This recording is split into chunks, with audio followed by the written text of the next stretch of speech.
आझाद मैदानावर महायुती सरकारचा शपथविधी संपन्न। देवेंद्र फडणवीस मुख्यमंत्री तर एकनाथ शिंदे आणि अजित पवार यांना उपमुख्यमंत्री म्हणून पद आणि गोपनीयतेची शपथ। आता उत्सुकता मंत्रिमंडळ विस्ताराची। फडणवीस सरकारच्या शपथविधीसाठी पंतप्रधान मोदी, गृहमंत्री अमित शहा यांच्यासह भाजप शासित राज्यांच्या मुख्यमंत्र्यांची उपस्थिती।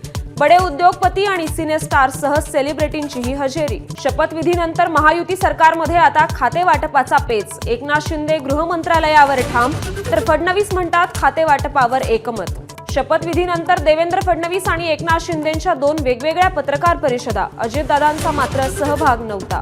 नवनिर्वाचित आमदारांच्या शपथविधीसाठी 7 ते 9 डिसेंबर दरम्यान विशेष अधिवेशन। 9 तारखेला विधानसभा अध्यक्षांची निवड। फडणवीसांची माहिती। भारतरत्न डॉक्टर बाबासाहेब आंबेडकरांचा आज महापरिनिर्वाण दिन। दादरच्या चैत्यभूमीवर उसळला भीमसागर। नवनिर्वाचित मुख्यमंत्र्यांसह उपमुख्यमंत्रीही करणार अभिवादन।